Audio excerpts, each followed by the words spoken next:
atau kata estetika.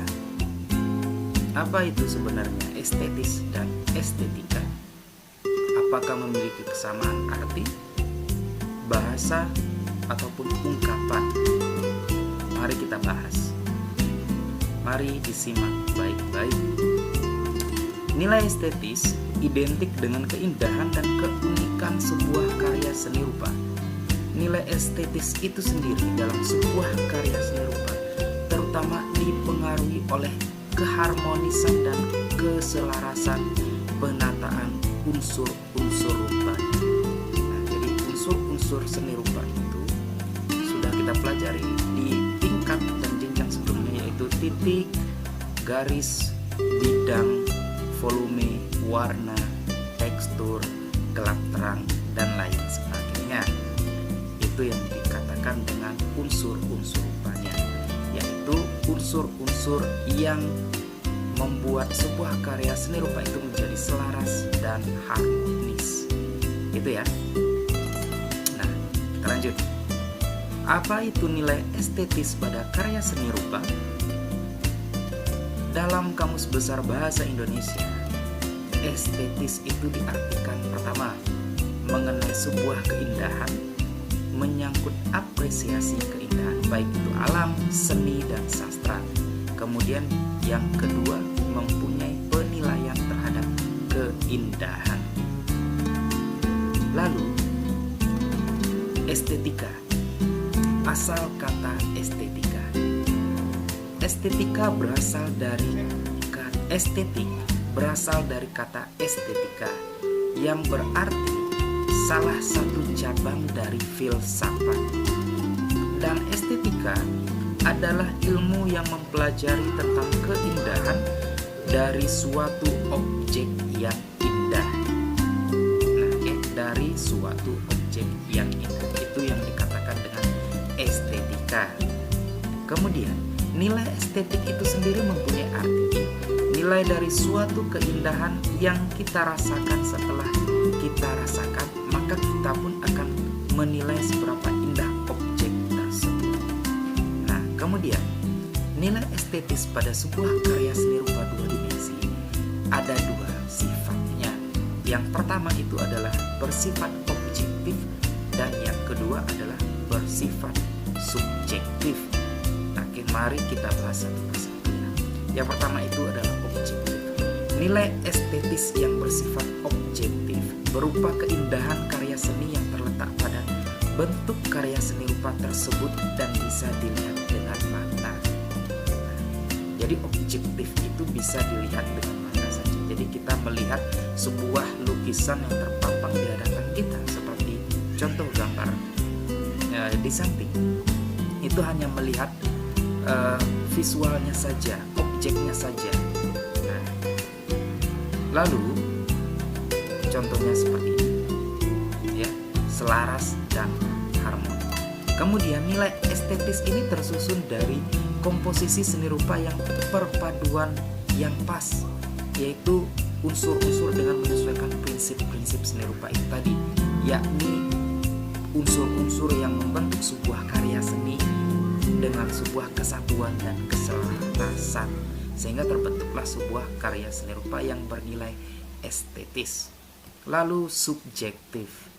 Nah, nilai estetis yang bersifat subjektif berupa keindahan yang tidak terbatas pada unsur-unsur yang dilihat oleh mata, melainkan juga ditentukan oleh selera penikmat seni yang melihatnya. Nah, contohnya seperti gambar yang seperti ini. Beda orang yang melihatnya, itu beda lagi pandangan, pola pikir maupun ketertarikan terhadap sebuah karya seni. Sebagai contoh, untuk subjektivitas ini adalah ketika di pameran mendapati hasil karya yang menurut kita begitu bagus, nah, maka kita merasa tertarik pada karya seni yang ditampilkan tersebut dan merasa senang untuk terus melihatnya, bahkan mungkin ingin memilikinya. Namun bisa saja teman kita tidak demikian dan justru dia lebih tertarik dengan karya seni yang lain. Perbedaan ini menunjukkan bahwa nilai estetis seni rupa bisa bersifat subjektif. Nah, itu yang penjelasannya. Nah, seperti ini gambarnya.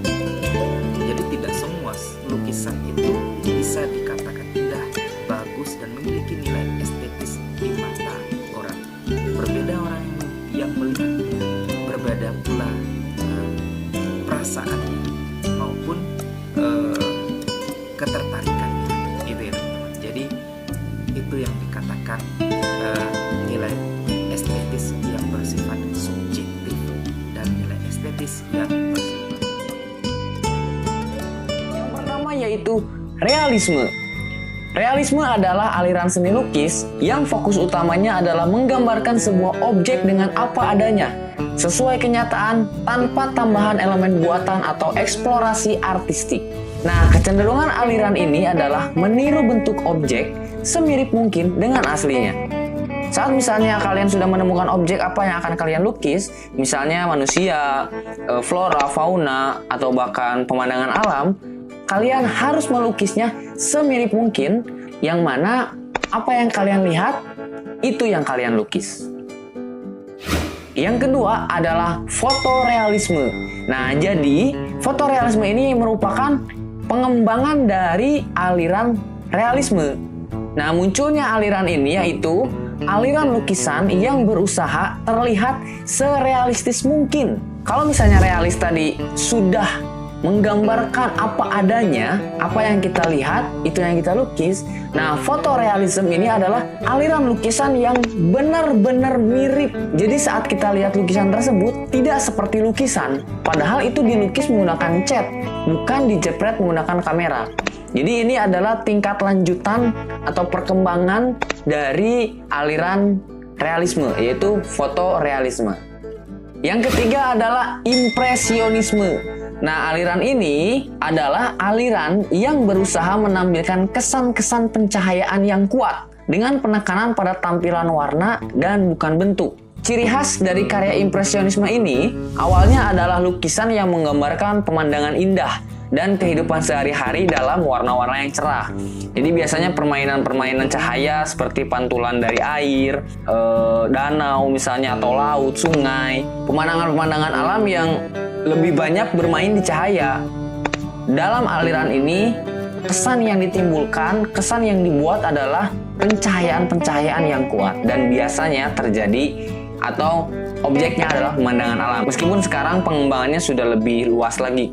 Yang keempat yaitu surrealisme. Nah, surrealisme itu berasal dari kata surreal. Biasanya itu terlintasnya adalah hal-hal yang aneh, tidak biasa, unik, dan seperti mimpi. Jadi, surrealisme ini adalah aliran yang menunjukkan kebebasan kreativitas sampai melampaui batas logika. Nah, surrealisme dapat didefinisikan juga sebagai gerakan budaya yang mempunyai unsur kejutan sebagai ungkapan gerakan filosofis. Jadi, kalau misalnya kita logika kan itu tidak masuk akal.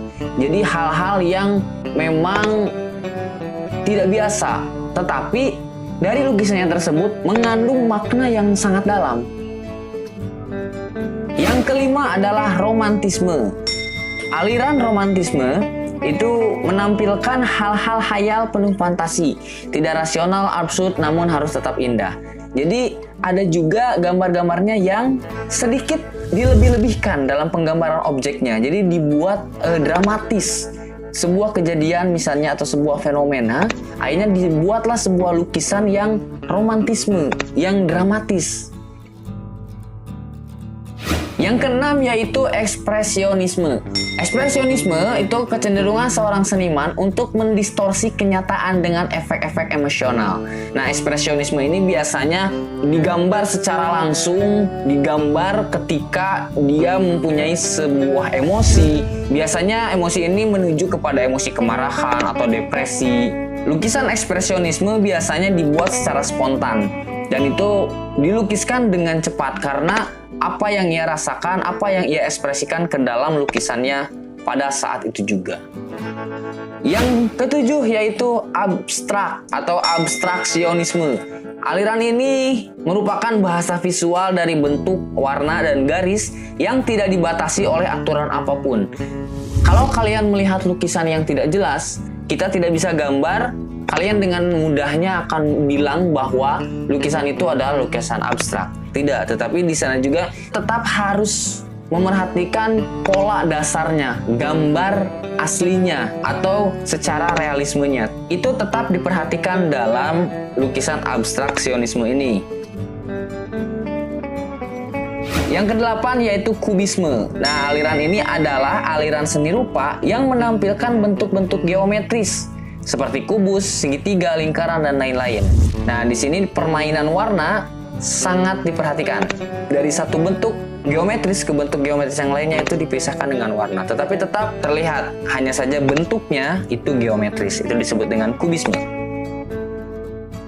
Nah, itulah beberapa aliran lukisan dalam seni lukis, yang mana sebenarnya masih banyak sekali aliran-aliran yang lainnya, tapi inilah yang tadi disebutkan beberapa aliran lukisan yang populer atau yang sering sekali digunakan oleh para seniman atau oleh para pelukis di Indonesia maupun di luar negeri.